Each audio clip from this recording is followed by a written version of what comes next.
అందరికీ నమస్తే, welcome to our channel. Teja సజ్జ అలాగే కార్తీక్ ఘట్టమనేని కాంబినేషన్లో వస్తున్న మూవీ పేరు మేరాయ్. ఈ సినిమా సెప్టెంబర్ 12న రిలీజ్కి రెడీగా ఉంది. అంతేకాకుండా ఈ సినిమాకి సంబంధించిన ట్రైలర్ని అయితే ఈరోజు రిలీజ్ చేయడం జరిగింది. సో ఈ వీడియోలో మనం అసలు ట్రైలర్ ఎలా ఉంది, ఏ ఎలిమెంట్స్ బాగున్నాయి, విఎఫ్ఎక్స్ని ఎలా యూస్ చేసుకున్నారు, అసలు ప్లాట్ ఏంటో ఒకసారి తెలుసుకునే ప్రయత్నం చేద్దాం. ముందుగా ఈ ట్రైలర్ గురించి మాట్లాడుకునే ముందు తేజ సజ్జ గురించి మాట్లాడతాం.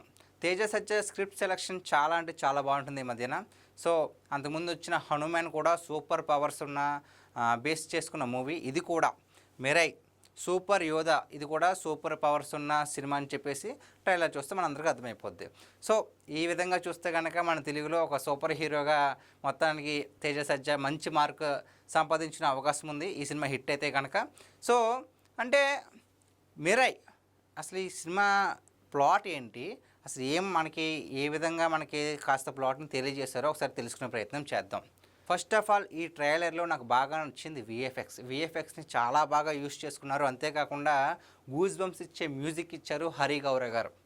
ఈ హరి గౌర ఎవరైతే హనుమాన్కి మ్యూజిక్ ఇచ్చారో ఆ మ్యూజిక్ డైరెక్టరే ఈ సినిమా కూడా, ఈ మెరాయ్ సినిమాకు కూడా మ్యూజిక్ని అందించడం జరిగింది.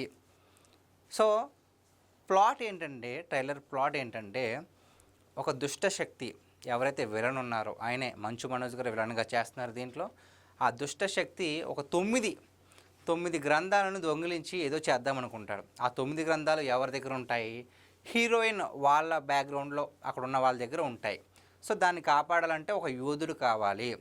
సో ఆ పనిని ఎలాగోలాగో ఒప్పించి తేజ సజ్జ ఎవరైతే హీరో ఉన్నారో ఆ హీరోకి ఒప్పించి అడ్డుకోవడానికి ఒప్పిస్తారు. కాకపోతే అతన్ని ఎదుర్కొని 9 పుస్తకాలని కాపాడాలి అంటే అతనికి ఒక పవర్ ఉండాలి కదా. సో ఆ పవర్ ఎక్కడ ఉంటుంది అంటే, త్రేతాయుగంలో ఉన్న ఒక ఆయుధం వల్లే ఆ దుష్టశక్తిని ఆపొచ్చు అని ట్రైలర్లు మనకు చాలా ఈజీగా కన్వే చేస్తారు. ప్లాట్ ఏంటో ఈజీగా కనిపెట్టచ్చు.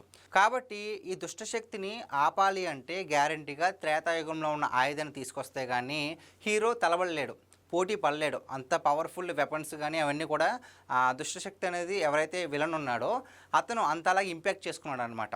సో ప్రజల్ని వేధిస్తూ ఉంటాడు.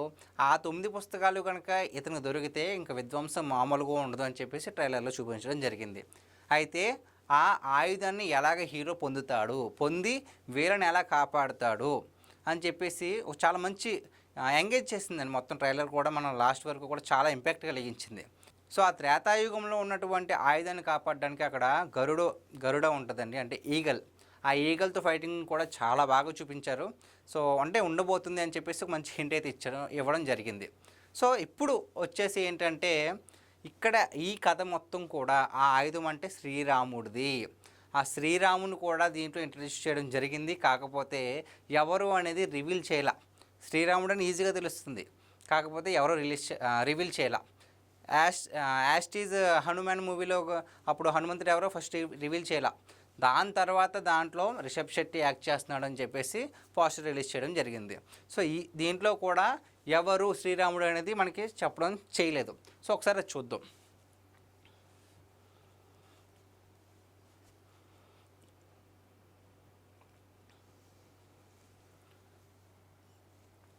ఇక్కడ చూస్తున్నట్లయితే కనుక చూసారుగా,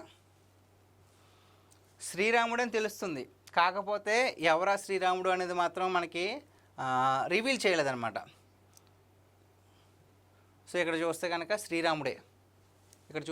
శ్రీరాముడే, కానీ ఎవరు ఏంటి అనేది మాత్రం మనకి రివీల్ చేయలేదు. అదొక బిగ్ ట్విస్ట్గా ఉంచారు దీంట్లో. ఈ ట్రైలర్తో అసలు కథ ఏంటి, ప్లాట్ ఏంటి అనేది అందరికీ అర్థమైపోయింది. కాకపోతే తీసే విధానం ఎలా ఉంది, అసలు సినిమాని ఏ విధంగా తీసుకెళ్లారు, ఆ యాక్షన్ సీన్స్ చూస్తుంటేనే మైండ్ బ్లాక్ అవుతుంది. నిజంగా చాలా బాగా అనిపించింది నాకైతే ట్రైలర్.